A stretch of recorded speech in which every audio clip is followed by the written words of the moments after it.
welcome to Stirring the Pot podcast, a podcast all about discussing controversial food subjects, historical aspects of food, and pretty much everything else food and cooking related. Once again, let me introduce my co-hosts. First up, we have Mr. Barbecue Brand, an aficionado of all things barbecue and a recently featured guest on Food Network's Barbecue USA. Welcome, Barbecue Brand. What is cooking, everybody? It's your boy Barbecue Brand.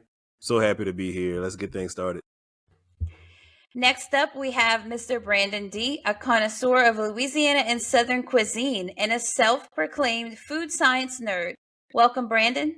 Thank you. Welcome, everybody, to the podcast. Let's get this thing started. We got a lot to cover this episode. I am your host, KCP. I'm a baking and cooking enthusiast and a lover of all Southern culture, history, and cuisine. Tonight's topic is the second part of our gumbo series. Tonight we will discuss the different aspects of the two most popular gumbo types, Roux gumbo versus okra gumbo.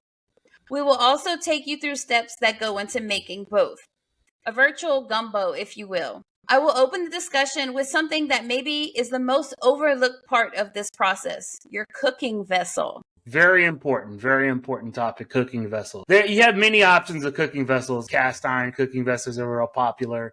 Enamel cast iron, stainless steel, aluminum, non-stick surface. There's all kinds of options you can choose. In my opinion, your best options are going to be cast iron, enamel, cast iron, or stainless steel. I think those will give you the most heat control. They tend to hold heat the best. That's my opinion. I really like using cast iron enamel. I love my cast iron as well. I feel like whenever cast iron gets hot, it stays hot. Right. It's going to continue to get hotter if you still have it on the heat. So that's right. I feel like I can control my heat a little bit better on cast iron enamel. You know, I can control the color of the roux that I want to get a little bit better. It's all a process. Right. I agree. I mean, you have your traditional stock pots that are always a good option depending on how much you're making. It depends on how big a pot that you need. I think enamel cast iron is a very good vessel for making gumbo. Like you said, it holds that heat. It's easier to control, especially if you're using a glass top range, which is my arch nemesis. Right. And one thing you definitely don't want to use any type of non-stick cookware for making roux. It tends to be too thin. It's usually an aluminum pot with a non-stick coating. Even though the ceramic non-stick coatings are really nice now, I just don't think it's a good option for making roux. The pot heats up too fast and you get out of control. So you want something that heats up a little bit slower, holds the heat, because you want to be able to control this heat. And I think cast iron enamel or stainless do a better job. This cast iron hold heat better because they're heavier. So in order to make the pot as strong as it needs to be, the cast iron needs to be thicker than stainless steel. Stainless steel, being a stronger material, can get away with a thinner body, so you don't have as much weight. So the advantage of the stainless steel would be it's just a little bit lighter. Either of those three are great options for doing, and you should feel absolutely comfortable using those types of pots. And I feel like the depth does matter when it comes to your pot, but I find that having maybe a more shallow but bigger pot, like wider pot, I prefer that than versus like trying to dig in a big old stock pot, because I'm a little bit vertically challenged. So it's hard for me to get in there and scrub on the bottom sometimes if it's a big pot. No, I agree with that. I mean, I'm tall, and I still would rather a wide bottom pot to do that. It's just, it allows you that wrist action a little bit easier, you just kind of. Right. But then you run into like evaporation issues when it comes to those kind of pots versus the tall stock pot. So there's challenges with both types. So right, yeah, a shallow or a wider pot, you're gonna have evaporation. But since we're just making roux, you're not gonna really have any evaporation problems. So I'd say for this, you want a skillet 9 to 14 inches is good. And what's really important is that you don't make too much roux in your vessel. You never want to exceed half the volume of the pot. When you're making roux, it's very, very hot. You're talking 375 up to 400 degrees. And it's extraordinarily hot, and it's an instantaneous third-degree burn. You don't want to be moving roux around too vigorously. You want to move it nice and slow, in a controlled manner. Otherwise, if you splatter yourself with it, you're really going to hurt yourself. It's going to be a very serious burn. It's not going to be a fun night for you. No, so you want to be able to scrape down your sides easily, and you don't want to be anywhere close to the top, because you're going to have to move this quite a bit. And if you're moving a large volume and you're close to the volume, you're really risk splashing on yourself. So I'd say make sure you keep your volume about. I would go less than half. You want a good amount of space in that pot to do your roux. Yeah, it's not something that you just, whipping really fast. You just you're moving it, you're moving it, but you are, moving it slowly, just constantly. Yeah, right. That's right. Song I heard today on the radio by Willow Smith. Whip your hair back. Yeah. It gets on your skin. You're gonna be in a world of pain. It's gonna hurt. Oh yeah. Yeah, just make sure you don't listen to that song that Casey was talking about while you're making your roux. You might not want to dance. It's like when you listen to, to really upbeat music when you're driving, 10, 15 miles over the speed limit. Right. No, you need to listen to some Silk Sonic or something whenever you're making this roux. Yeah. Make a little love to that pot. So with that being said, let's go into part 1, I would say, of this discussion. We're going to jump into roux-based gumbo. Let's talk about getting your roux started. Let's talk about the rules of fats when it comes to starting your gumbo and making that roux. So here we go. Rules of fats. Let's go. So what I've done is done like a roux color chart. Got a little typo there. It was a censor. See, I was talking about making love to the pot earlier, and he had to censor some stuff out. That's what's going on. Let's try this again. Okay, so what do we have is we have colors 1 through 7. 7 being your darkest, 1 being a white roux, which we use like a bechamel. 7 being like your really dark roux, pretty much as dark as you can get without burning. So as you can see, for our lighter roux 1 through 4, we can use butter to make these. You can only go so dark with butter before you start burning the milk solids in the butter. So for these lighter roux, you can use butter. But once you get to darker roux, you're going to have to use oils and animal fats like tallows or any type of oil. And for the absolute darkest roux, you're going to need to use high temperature oils: avocado, peanut, rice bran, canola, safflower, or soybean, which is also called vegetable oil. My personal recommendation is avocado. That's got the highest smoke point of about 520 degrees. And butter has a much lower smoke point. So for these real dark roux, you need to use a really high temperature oil. For these, all the other, you can use high temperature oils for any of these roux, 1 through 7. But really for these really dark roux, you need to use a high temperature. And for butter is a good choice for these lighter roux. And any other animal fats, you can make pretty dark roux with animal fats, but I think you run the risk of scorching it a little bit when you go to this really dark roux. So yeah, so it looks like the like your high temp oils are a little bit more flexible depending on the level of roux you want to get. So I have a question. Can you make a gumbo with butter? Yeah, you can. That's actually really popular in New Orleans. They don't make super dark roux, and they'll use a butter roux to make a gumbo. So you can get it pretty brown. As dark as you can brown butter is about as dark as you can get your roux, but you do run the risk of burning it if you go too far on it. So really what I recommend is an infrared thermometer.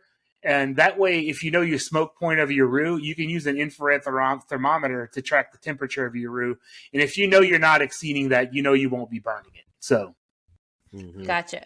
So, coming from someone who browns a lot of butter with baking, that 4 looks awfully dark. It's like danger zone right there.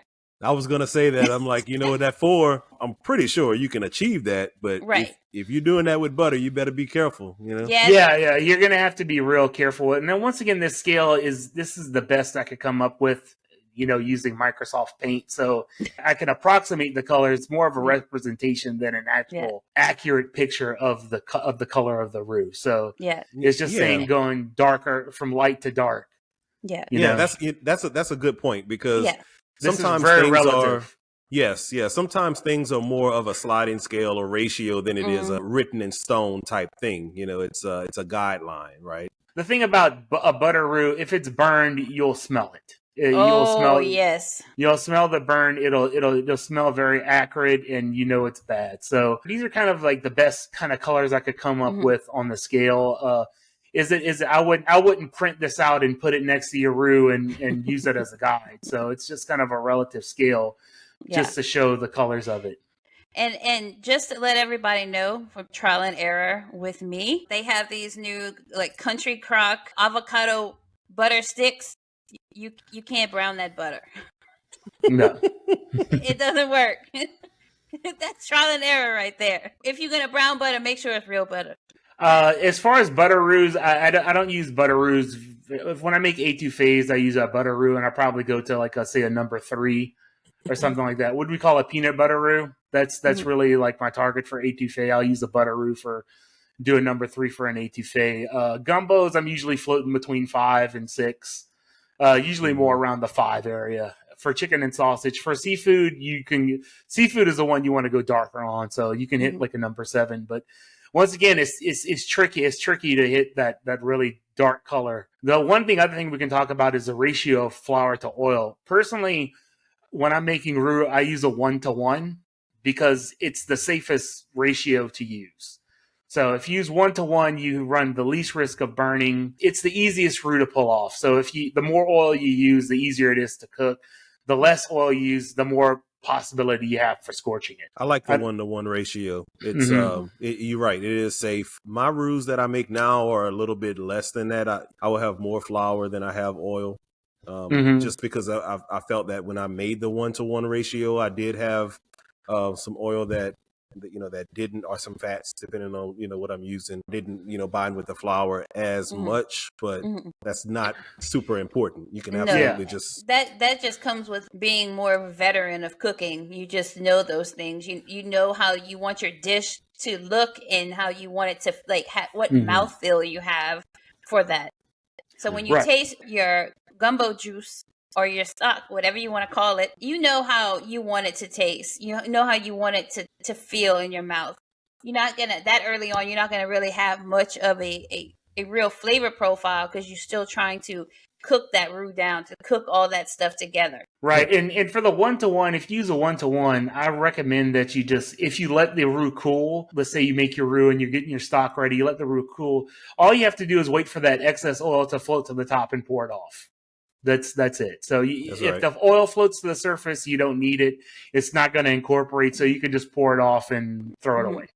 Yeah, this is before you add all your stock and everything. Yeah, this right. Just cooking your roux. Right. Right. We're just talking about cooking roux. So if you make it a 1-to-1, let it sit.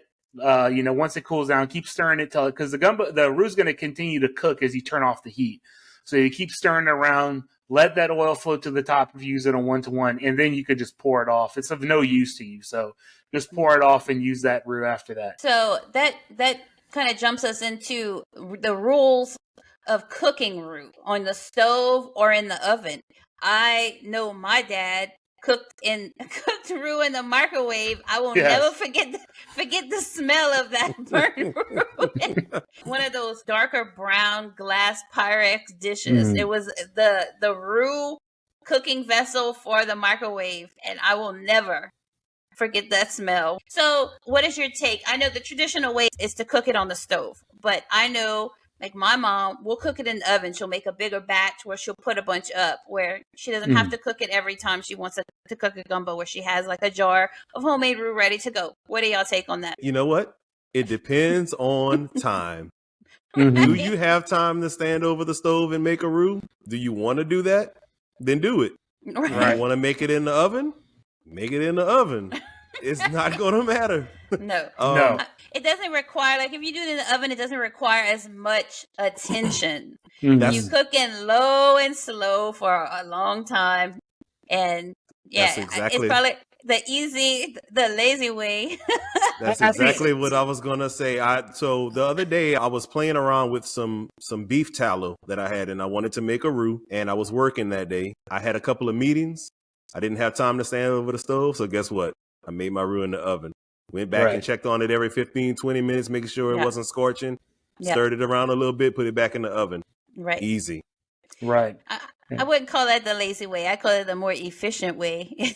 It's definitely the way for making larger batches. If you're making a lot of roux, then do it in the oven. If you're making a little bit of roux, you can do it on the stovetop. Although I say both techniques should be in your wheelhouse. Be able to do both ways. so you can do it on the stove or in the oven. But one thing I highly don't recommend the microwave at all. That's extraordinarily dangerous. You're dealing with very, very hot temperatures, and Pyrex can crack. So if let's say you're taking your bowl out, you have your Pyrex bowl, you're in the microwave, you're heating it up, and you put it on the counter, and you have a little bit of water on your counter, and you go ahead and crack your bowl. And then all of a sudden you have a bunch of hot roux spilling all over the place. I would not recommend this method at all. No. Like I say, if you want to try it in the oven, it's super easy in the oven. Yeah. Like you say, just a 20-minute timer. Just every time you put it in, 20 minutes at a time, or 20 minutes check, 20 minutes check, and it's super easy. Yeah, pretty much forget that we talked about cooking roux in the microwave. Let's just say don't do it. Don't do it. The official stance of the Stirring in the Pot podcast is never to cook roux in the microwave. No, because you know why?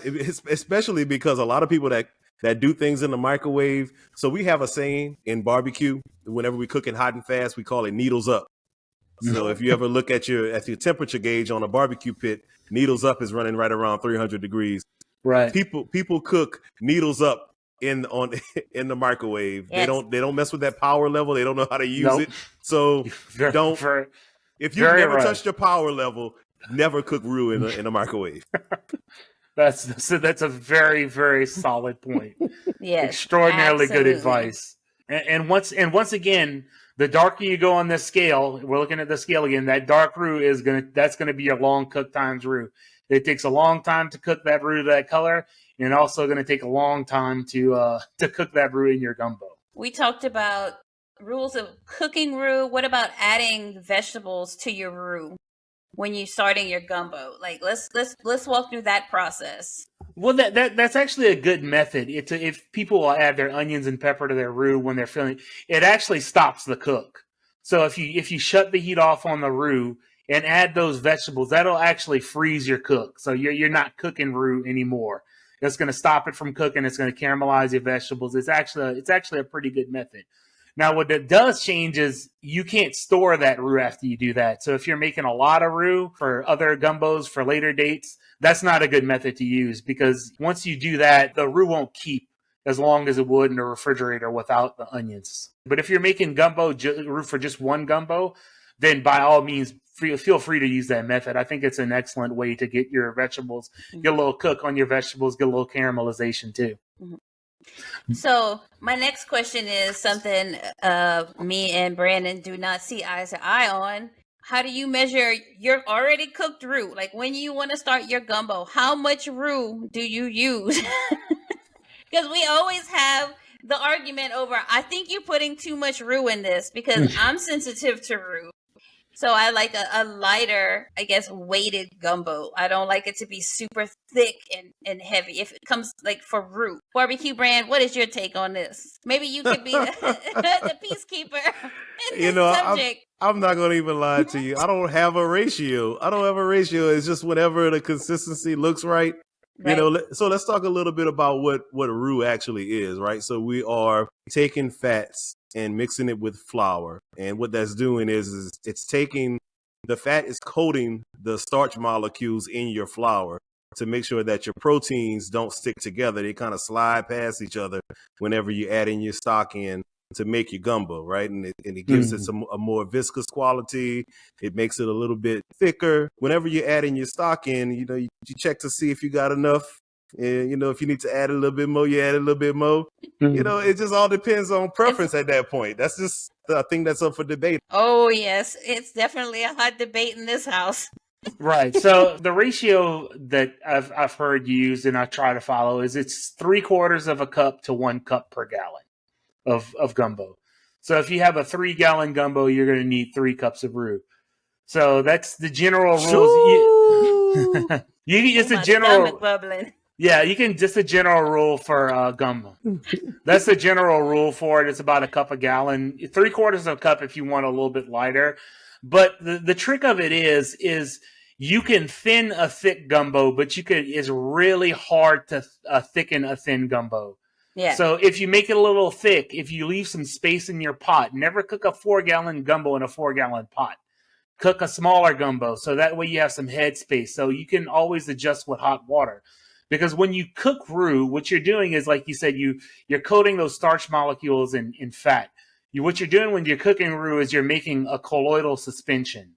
So you're suspending insoluble particles into water, fat and oil, fat and starch into water, and you're making a colloid. It's an emulsion. So it takes time to form that. So if you end up with one that's too thin, to thicken that up, you're going to have to add more roux, but you're going to have to cook it longer. So you're going to increase your cooking time. So there's ways to cheat it, and there's, you can actually separate it and cook a small volume of water with roux and actually cook it much quicker. But you also run the risk of scorching it. It's very, very easy to burn. The way I look at it is if you're on a little on the thick side, as long as you have some space in your gumbo to thin it out, you can always add hot water. And when you add things like chicken and sausage, that's also going to add water to your gumbo and actually thin it out a little bit. So you can't just say, when you're just cooking your stock and your roux and your onions and peppers, you say, oh, it looks a little thick. I wouldn't add water then. I would wait. Wait till you add your sausage. Wait till you add your chicken and see what your consistency is like then. So it's starting off. It could be a little bit thick, but it may thin out. Also, don't go too crazy on the heat. There's no real reason to put that temperature above. You don't want to rolling boil your gumbo. There's no need for that. You need it on a high simmer would be like an appropriate temperature for a gumbo. You don't need to rolling boil this gumbo for 4 hours. So just put it on a highish simmer, and then, just kind of wait to see what the gumbo cooks down to. So when that gumbo cooks down, you'll be able to kind of judge the thickness of it then. And then you can just add water. You can just add hot water to the gumbo. It's easier to add hot water because if you add cold water, you drop the temperature, then you got to bring it back up. So if you just have a kettle, you can just add hot water a little bit at a time to get it to your desired thickness. That's a good point. First of all, there's not many dishes that you have to bring to a rolling boil for a long period of time. No. Unless you're doing a seafood boil or something, you're really just simmering things if you're cooking it for a long period of time. The only thing I could think of is like a rolling boil would be like a tonkatsu ramen, where you're making that creamy, where you actually want to emulsify the fat in the water with the bones. That's the only thing I can think of, but that's a different topic. So yeah. Yeah, I like that idea of, if it's a little thick in the beginning, that's all right, because you can fix that a little bit later. You want to catch that early. You want to catch that early and make it a little thicker earlier if it is, and then kind of thinning it out later if you need to.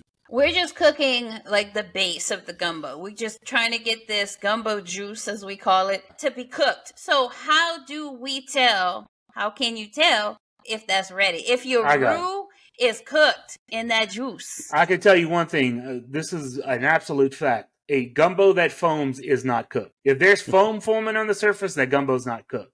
No. When it's cooked, you'll notice you'll move from foam stage to the gumbo develops a skin on the top. Once you start developing a skin, that means your gumbo is cooked. That means that roux you have broken down those particles far enough to suspend it in the water, and it's now a stable solution. Because gumbo is almost impossible to break the emulsion. It takes an extraordinary amount of effort and heat to do that. But you can't overcook a gumbo. You'd have to cook it down to nothing to overcook it. But once you move from a foam stage where it's developing that foam on the top to it develops the skin, that's how you know that gumbo is cooked. How do you tell, Barbecue Brand? What's your trick? That's pretty much what I look for too. And it just takes time. I know it takes time. It takes time for those starch molecules to expand, which is what they're doing, and for it to stabilize all of that liquid that you put in the pot. That just takes time. There's no way, we spoke about this before. There's no way to pass that process along faster. You just have to let it do what it has to do. And the only time to have a quick gumbo is to have a little gumbo. Yeah. And Cajuns don't know what that is. What is that? A little gumbo.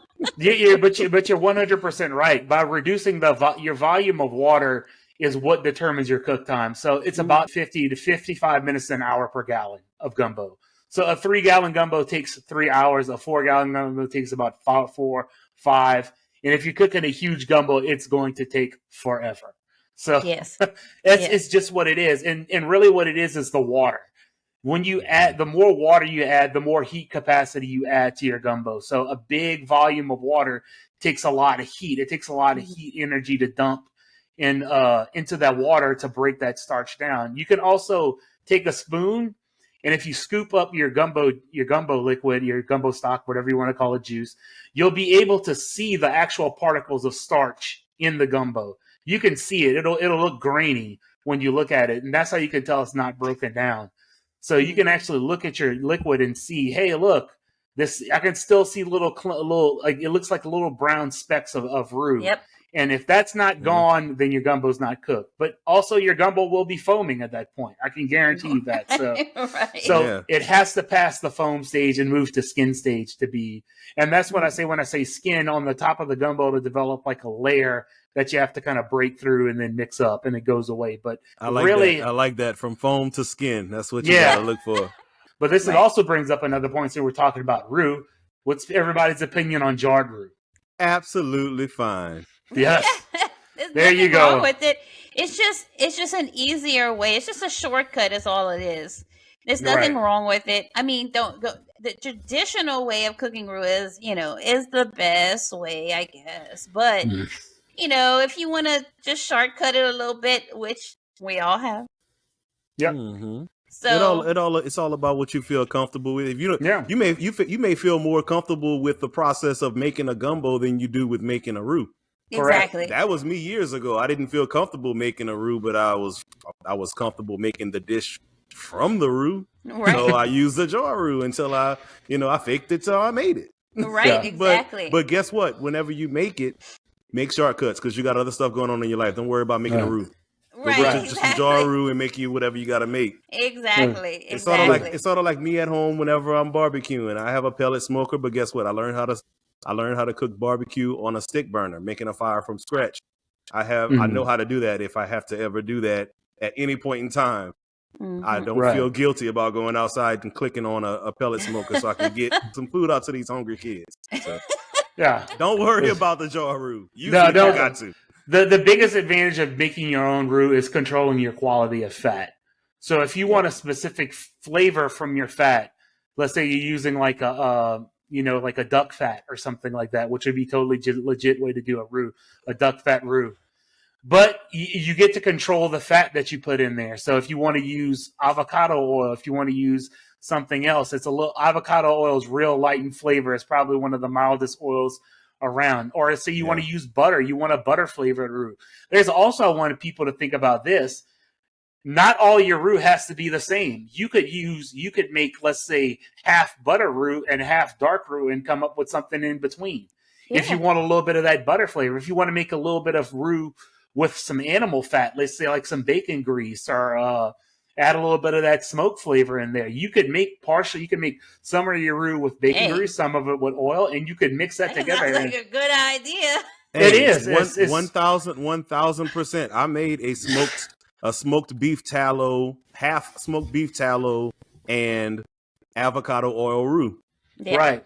But see, the beef tallow might have been just too much on its own. So it could have made the gumbo too rich. So maybe, switching up half with another one makes it kind of a blend. So you get to add the animal fat flavor that you want without totally overpowering the dish. So yeah. I want to move on to part 2, because part 2 is my favorite. Your okra gumbo. That okra. This is my favorite. This is where we differ in this household. I'm the okra gumbo cooker, and Brandon is the roux gumbo cooker. So I prefer okra gumbo because my stomach doesn't handle the roux very well. So my mom always made okra gumbo for me. So I learned how to master that, to where some people didn't even know it was okra. They thought it was a roux gumbo. So and we alternate. So we'll cook roux gumbo one time, and then the next one won't be roux, it'll be okra. So okra is a totally different way of thickening a gumbo. So with roux gumbo, you're making a colloid, and with okra gumbo, you're actually thickening it with the proteins in the okra. You have two of them. You have soluble fiber, which makes like a gel, and then you have the mucilage, which gives okra a slimy texture. But we actually kind of break that out of the okra and cook it down to where that's not so prevalent. It's such a controversial subject. okra gumbo. It is. Nothing hurts my heart more than seeing some green okra floating in somebody's gumbo. Or seeing somebody's gumbo with a thin film of slime on the top. No, it's terrible. Nasty soup. You cannot put you cannot put uncooked okra in a gumbo. You can. It's not gonna be good. No, it's not. But you have to pre-cook okra. And there's different ways of doing that. There's a traditional way of cooking it on the stove or in the oven where you're browning that okra, you're cooking it down, you're cooking it till it's hard. But before we do that, what does go in okra gumbo that doesn't go in roux gumbo? Tomatoes. Correct. So That's stewed okra has tomatoes in it. One is the acid helps break down that slime. Two, the flavor of okra plus tomatoes is just an awesome flavor combination. It's amazing. It's one of the best things you can eat. It really is awesome. So tomatoes really work with the flavor of okra, and that's real important. And also another thing I'll do when I just started stewing okra like a month ago, so I tried it for the first time and I did it. I just listened to what my ancestors told me. My grandmother was telling me from heaven what to do. So, it's just really cooking it slow, adding enough liquid to break it down. And another thing I like to add in okra gumbo is tomato paste. So tomato paste is a very different ingredient from a canned tomato. It is because the big difference is tomato paste includes tomato skin. And it's all ground up together. So it's every part of the tomato is included, is ground up. So you get the MSG effect from the tomato paste. It's a naturally occurring form of MSG, and it gives a little bit of sweetness that helps brown and create some good flavor. So that's right. So we talk about that in barbecue all the time. That's why, for the last episode of Barbecue USA, we were talking about, the differences between and the similarities between chefs and pit masters. All of this stuff kind of coincides with each other. It all mixes over, right? We always talk about in barbecue the Maillard reaction. So what you're talking about, that browning, that's that beautiful flavor that comes through, and especially in tomatoes. So it's delicious, and it goes with. Think about what ingredients do for other ingredients. Right? So you have your tomatoes. Think about what that adds to okra. Okra on its own is really just sort of like, it's a mild flavor. It's almost kind of grassy. Yeah. Tomatoes just has that acidity. Earthy. Tomatoes have that acidity, and then it just kind of brings out those sweet flavors the longer you cook it. Think about how much that does for okra. Right. Ingredients go together. It's the second half of Gridiron Gang, not the first hour of Gridiron Gang. All of the people are together for these ingredients. That is true. and cooking it like the traditional way on the stove, you're gonna have to be there. You're gonna have to be stirred. Yeah, it's work. The more improved way of doing it is in the oven, where it's more of an even cooking, where you don't have to stir it constantly. It's kind of like cooking roux in the oven kind of deal. You're right. It's exactly the same process. It's going to take a long time. It takes I did a pretty big pot. It takes about 3 hours, and you just set a timer. Every time you put it in, you put it at 350, you set a timer, 20 minutes. Type it in, come back, stir it, set a timer, 20 minutes. Just keep stirring it like that, and you won't burn it in the oven. Now, on the stove, I have a glass top stove, so okra is a real sticky substance, and it really clings to the bottom of the pot. So you really run a very high risk of burning on a glass top. That's the one thing I wouldn't recommend. If you do it on a glass top stove, you have to make sure you have a big vessel, and that you have to make sure that you keep it pretty well hydrated, add a lot of water to it, and use a very, very a low heat. And it's going to take a long time. The oven is just easier. It just takes less time to do in the oven. It's less work. It comes out great. It makes a beautiful product, especially if you're doing it for just gumbo. I mean, it's just and hey, if you're doing okra, you might as well do a lot because because you're going to be. You might as well just do a lot. Do a lot of it, and it freezes great. If you vacuum seal it, the stuff will last a long time and freeze it. And I've never seen my mom cook okra and then make gumbo. Yeah, she cooked okra. She stewed her okra down, and then she froze it, and then we had gumbo whenever we wanted to. So then she would break it out. Now, I've learned in the past couple years another way of cooking okra that your end result is not going to be the same as doing it traditional way in the oven, kind of sort of. I do it in the crock pot, but what you get is not a finished product. That's the difference. When you do okra the other way, you get a finished product. You can eat it. It tastes great at that point. I mean, once you season it and everything. But in a crock pot, it's not done cooking. It's cooked, but it's going to be put into a pot. It's going to continue cooking. So it's just an easier way. We use frozen cut okra, 40-ounce bag of frozen cut okra, 1 cut up onion, 1 can of diced tomatoes. But I've improved on that because I don't like to see the tomatoes floating in my gumbo. So I use crushed tomatoes instead. So it just incorporates faster. So you cook that in your crock pot on high for like 4 to 6 hours until those seeds are brown. When those seeds are brown, it's ready to go in your pot. It's ready to go in your gumbo. It's just easier. And that's how I do it every single time.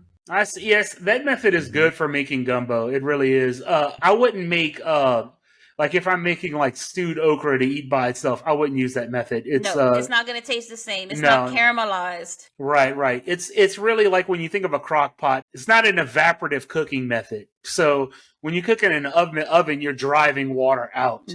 So as you drive water out, you intensify flavor. The crock pot works a little bit different because it's held below the boiling point of water. So you condense water into it and you don't evaporate it out. So pretty much your thermal mass, your amount of food pretty much stays the same. Whereas when you cook in an oven, you're driving water out to concentrate flavor. So I think, but for making gumbo, the crock pot's a great way to do it. Right. Yeah, it works very well, and it freezes well too. So it does. And there's no difference between I mean, it's hard to get fresh okra. Definitely. Bless my little Cajun soul. I would prefer fresh okra. Yeah. I read recently that I haven't tested this out myself, but I read that if you get fresh okra, you want to wait until the very last minute, like right before you cook it, to wash it, because that'll make it. If you wash it ahead of time, it'll make it even slimier. Yeah. Right. So. But frozen cut okra is just as good. It's much easier. You just throw that in a pot and whatever. Be done. It does. Frozen okra does break down a little more because being frozen, it means the cell walls of the material have already been damaged by ice crystals. So it's going to break down. But for making gumbo, it really doesn't matter. You cook okra down so much, it's going to be broken down anyway. And another trick of doing like a stewed okra is you have to acidify it. Tomatoes work too, but I also add vinegar to mine. A little bit of vinegar, maybe a couple tablespoons of vinegar, and just to bring that pH down so that that makes breaking down the slime easier. It's like breaking down meat. Add a little bit, changing the acidity of it actually makes the breaking down process go faster. So having a lower pH, just being more acidic, makes the breakdown of those things faster. So that way you can break your slime. So. Right. Slimy gumbo is a sin. It's awful. There's no slimy gumbo made in Louisiana. That's total myth. Anybody that says it, I don't care if it's anybody, Food Network, a slimy gumbo is wrong. 100%. We don't do it. Nobody wants that. No one. Maybe people in Texas. I've come across somebody that said, "Well, why isn't your gumbo slimy?" Because it's cooked. Because it's not supposed to be. Well, it's more than likely they've had a gumbo from somebody that didn't know how to cook gumbo. Right. So didn't we talk about it? Didn't we talk about exposure bias and palate bias? Exposure if you've bias, only had bad absolutely. food, if you've only had bad food, then that's all you know. Then right. For Let me take you to school. For Louisiana people, I tell you, there is if you mess something up, it's going to take you decades to live that down. I'm telling you, it's like, you know him. You will be, if you cook slimy gumbo one time, you'll be the slimy gumbo cook for probably the next 3 or 4 presidents. That'll be, you can think about that, about 16 years, 4 presidents to get that reputation. And you're going to have to cook a lot of good gumbo in between that. It's as soon as you walk in the door, that's old slime ball right there. Right. Unless you're trying to get out of doing the gumbo. If that's your chore, if you've been given that job, if you want to get out of that job, there you go. There's your out. I can tell you, if you don't love cooking gumbo, don't cook it. No. I love cooking gumbo. It's a process, but part of the enjoyment of cooking gumbo is the process itself. I mean, like, I have to take all these ingredients. I have to use it right. I have to do it right. I have to cook it a long time. I have to, pick flavors that balance out and do all these things to make it right. And when you make it right and you hit it and it's absolutely perfect with the way what you want it to produce, is a great feeling. So if you don't love the process, don't cook gumbo. Right. But it is a process. So going back to okra, and it's cook time. So obviously, since you're not having to break down a lot of the fat and stuff like you would normally for like a roux, your cook time for your stock, your gumbo juice is not going to be nearly as long as for a roux. It comes together in about an hour. Yeah, it's really quick. Some people do put a little bit of roux in their okra gumbo, but just a little bit it's just all about preference. But moving along with that, let me ask y'all a question. When it comes to adding your proteins to your gumbo, what do you pre-season your protein, or do you season everything together? Everything, cooked down, everything. Tell me what y'all do. Barbecue Brand, you put your sausage in first. Tell me what you do. Well, first of all, when we're talking about seasoning, I don't season my sausage. The sausage is what the sausage is, But let's say we're talking about a chicken and sausage gumbo. I'm gonna season my chicken ahead of time. Right. I just can't. Nothing in me can put meat in something else without it being seasoned. Like, it just has to be seasoned first. But I don't put my chicken in. It all depends on how I feel. A lot of times I'll make my chicken, the chicken that's going in my gumbo, because I may have a stock. I may make a homemade stock, right? Chicken stock. That's why. Yeah, it is. So that stock is going in my gumbo, but my chicken that I'm putting into the gumbo that you're gonna eat, that I don't want that going in until much later, because I don't like shredded chicken in my gumbo. Some people may like that. I don't. Yeah. I'd rather have pieces of chicken. So so the chicken is going to go in later, so it doesn't turn into like a just shredded mess. Sausage usually goes in a little bit later, but not too late, because I like it to, depending on what sausage I'm using, I like for it to kind of flavor the gumbo as well. Right. So do you pre-cook your chicken, or do you season your chicken and drop it in? I mean, it works either way. I pre-cook it. I'm a pre-cooker too. A little bit. I am too. And I pour all them drippings. Oh, all that go in. No, don't skip that out. That's the good stuff. Oh yeah, turn that upside down. All of them drippings. Right? Oh, you don't waste that. Where you gonna put it? You gonna put it in the drain in the garbage? No, don't waste. No, don't do that. Don't waste that. No. So so that's a good point. The real important thing though is you really got to know your ingredients. Like, you're always going to need to. So let's say you start your gumbo, you're going to need a base layer of seasoning. Like when you stew okra, you're going to have to season it. You cannot leave that unseasoned. It has to be seasoned. I'm not saying not highly seasoned, but seasoned enough to where you can taste the flavor of it.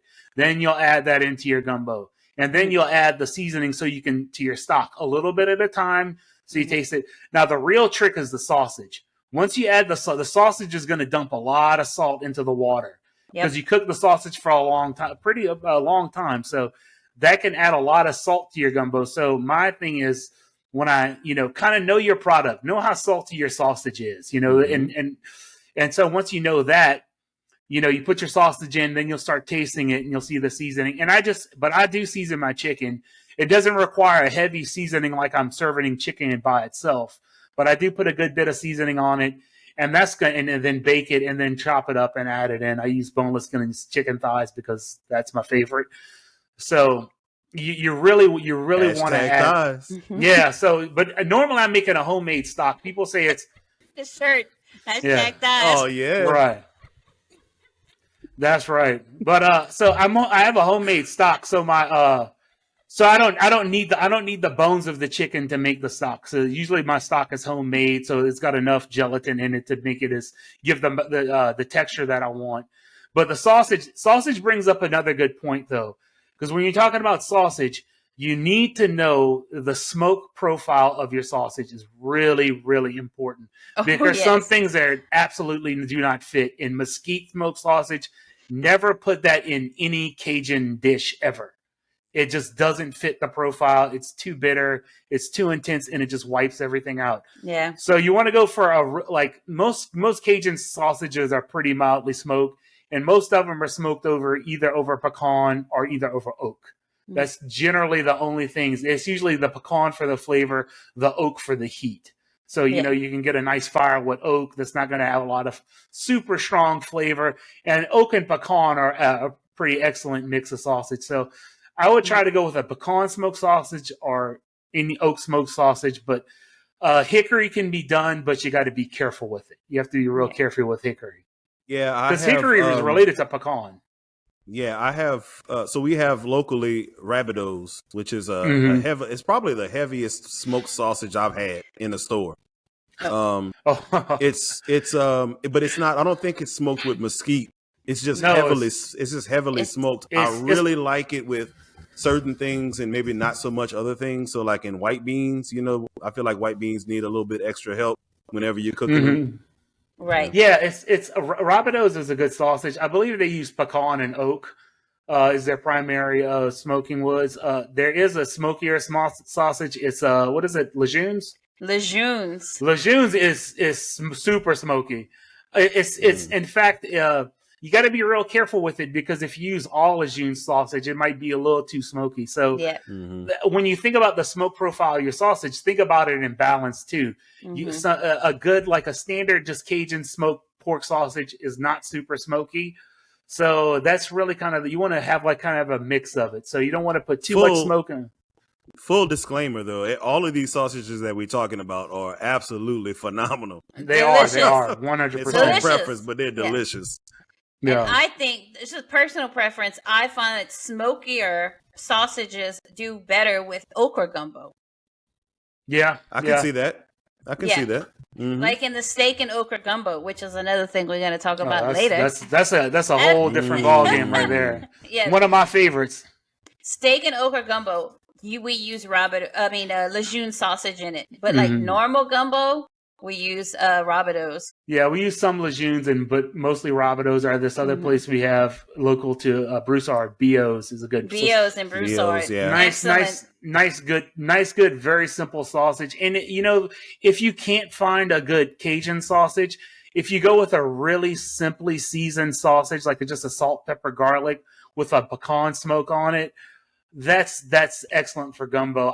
What I really like about Louisiana sausage is the texture, because it's a coarser ground sausage, and it's not an emulsified sausage like you think. Like Hillshire Farm is an emulsified sausage, so you're basically grinding that into paste, emulsifying the fat into the meat and making like a meat paste. But that's not the best texture for gumbo. You want a coarse ground sausage for gumbo. You put them Vienna sausage in your gumbo? No, hell no.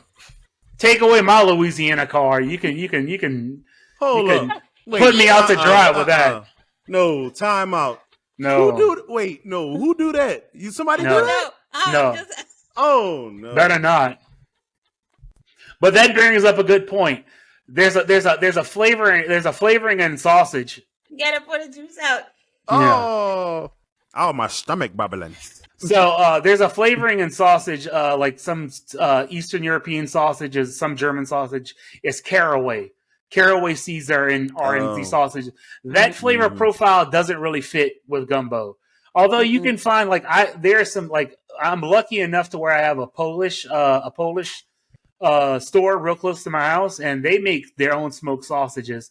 And some of those actually would fit in the gumbo because they're just very simple. It's just salt, pepper, garlic, smoke, and some paprika. Yeah, it's like I make nothing complicated, and they do have a nice grind on their sausages, a nice medium to coarse ground. It's not that pasty sausage that I really generally don't like. So but see, when I make my sausage at home, it's most of the time it's single or double ground, and it's never more than that. It's just it's coarse, it's That's a good smoked sausage. That's what you should use.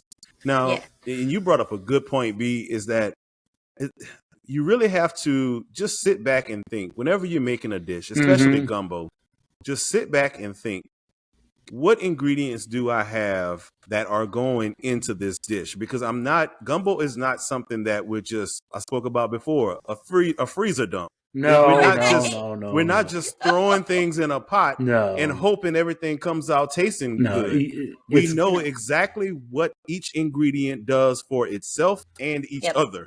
Right. And if you haven't tasted that sausage by itself without putting it in a gumbo, please do not add it. Don't do because it. I mean, you could put this. Oh, I bought this sausage, not taste it, throw it in there, and it wrecks your gumbo. It has a flavor profile that you don't like. Yeah. So that's the thing about smoke. Make sure that smoke fits, and that you're not putting so much smoke into the gumbo that it overpowers it. Because Casey made a good point. Why that smokier sausage works better than okra? Because okra gumbo at its base is not bitter, and roux gumbo is bitter at its base. That's right. So when you do, that's an excellent point. It is. So when you use roux gumbo, you're putting bitter on bitter. When you do okra, you're using it's got like this, okra has this real earthy vegetable flavor, and that really goes well with the smoked sausage. One of my favorite gumbos of all time is one of the simplest: okra, smoked sausage, and shrimp. I mean, that is hard to beat.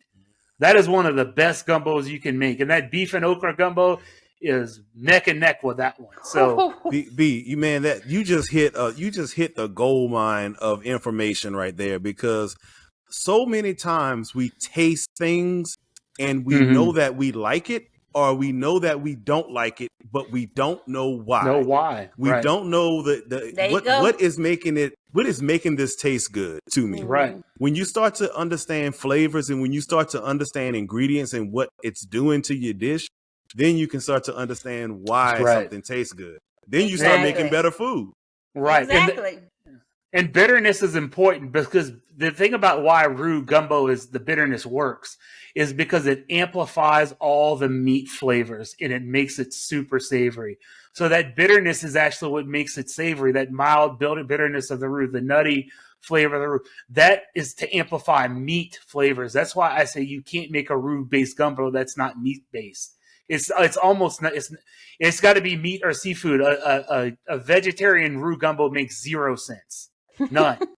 There's nothing for there to build on.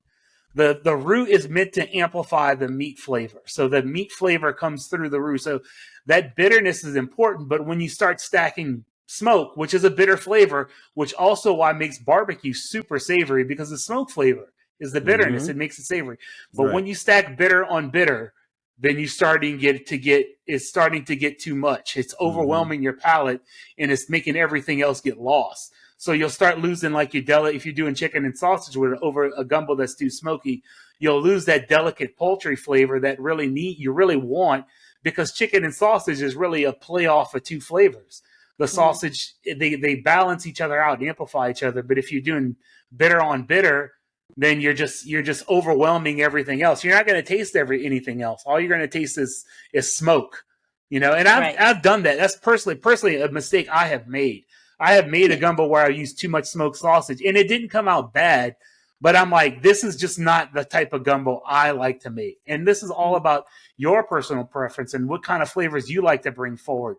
So, and the darker your roux is, the more bitter it tastes. So, but that okra with a deep smoked sausage is perfect, because that earthy okra and the tomato brightness, that really plays off that deep smoke flavor, and that's what I really like. So I really love okra gumbo. I can't pick one over the other. I like to alternate. Like, roux gumbo is just real heavy on the stomach, and okra gumbo is a lot lighter. So I tend to like the okra gumbo if I don't want to feel like I'm just overloaded with gumbo. So. But okra gumbo it's just a lighter gumbo, and roux is a little heavier, but they're both delicious, and I do love both of them. Talking about flavors, okay, let's have a quick recap of what seasonings go in gumbo. That's a complicated one, but let's go for it. All right, B, tell me what you put when you seasoning. Let's just go simple. Let's just chicken and sausage here. Tell me how you're gonna season this. I want to piggyback off of yours, so go ahead, because you have a good point. Key ingredients. Like, I want people to think of it like this: if Tony Chachere's evaporated off the face of the earth, would you be able to season your gumbo with the basic ingredients? The base of Cajun seasoning is very simple. It's salt, black pepper, garlic, onion powder, paprika, a little bit of herbs, thyme, oregano, or marjoram. That's kind of like the basis. So those are kind of your bases of flavor. So for a chicken and sausage gumbo, I like to add just a regular Cajun style seasoning, salt, pepper, red pepper, garlic. Cayenne pepper is super important in Cajun seasoning. And then the herbs is I use poultry seasoning. I use Chef Paul Prudhomme's Poultry Magic. It's a great seasoning. It's got things in there that you think wouldn't fit. It's got spices. I can guarantee it's got rosemary. It's got marjoram. It's got sage. It's probably got a little bit of nutmeg in it. And you think it wouldn't work, but it does. And it's really there to amplify the chicken flavor. So what I really want people to understand is what's the basis of Cajun seasoning? Salt. So I can tell you, salt, black pepper, red pepper, and garlic gets you really, really far. And you just need a little bit of like that thyme and marjoram or oregano just to give it a little bit of herbal note to it to kind of elevate it. Yep. For chicken. For seafood, yeah, for chicken. Yeah, for seafood. Right. Seafood, I wouldn't use poultry seasoning for seafood. For seafood gumbo, I'd use a Cajun seasoning, maybe a little bit of oregano and a little bit of marjoram and a little bit of thyme. Mm-hmm. And I just have to say, thanks, Dave. Yes. Dave against the machine. All right. I had to throw that in there. Thanks, Dave. Well, that brings up a good point because I went to my friend's house, Dave, and he made a chicken and sausage gumbo that was it was hitting hard, slamming. And I tasted it and I was like, and my first thought was, this is better than mine. What did you do to this? And the only difference in our cook was he added poultry seasoning to his gumbo, and I didn't. And also parsley, fresh parsley at the end of the gumbo, fresh parsley and green onion. When you finish your gumbo, you add those in, and it just lifts it up. But he added poultry seasoning and fresh parsley, and man, talk about elevates your gumbo. That's why I wanted you to go first. What did we talk about earlier? Ingredients that you may not think that you like, or that you don't know why you like something, but you like it. Exactly. All of those ingredients help each other. They do something for the other ingredient. One ingredient helps the second ingredient, and then all of those ingredients help the dish as a whole. Right. So it's a big old party. It's a big old party, and everybody's loving each other, right? So well, maybe pause, but yeah. I see you just caught on. I caught on. I was trying to hold it back. Not that kind of party. Oh, Cajun seasoning. I'm done. Right. And I also think people think like, well, isn't it weird to add something with rosemary to a gumbo? Well, but you have to think about it. I'm not using much, and I'm also using that in concert with other things that help balance that flavor out. So that rosemary that's in poultry seasoning is going to be really balanced out by everything else. It's not going to be very distinct, but it's going to elevate that. It's going to give some brightness to a dish that really doesn't have much brightness to it. I mean, gumbo is a very, very deep, savory dish. It's perhaps one of the most savory dishes I've ever had in my life. You don't get much more savory than that. That's pretty much all its notes are all on the savory end. So you need that little bit of herbal to lift it up to where it kind of lightens it up on your palate. And it's not just a real heavy flavor that just keeps saturating your palate with just smoke and salt and a little bit of heat. So it helps lift it up. So you think, man, something with rosemary is a little bit odd to add into gumbo, but not if you taste it. And it's all about how much you add, when you add it, and and your usage of it. That's something that we're going to cover in a later episode too. Is right. Balance. We need to dive a little bit deeper into balance, because we've always heard this word. What does it mean? What does it mean that a dish is balanced? So we're going to cover that. We're going to cover how ingredients help each other, and then pairings. All of those different things. But I hope that you all that are listening were able to get a little bit of information from everything that we talked about today. I'm not telling you what I heard. I'm telling you what I know. So right. There you go. And we'll also be doing like a finishing episode on gumbo on these two basic concepts, okra and roux.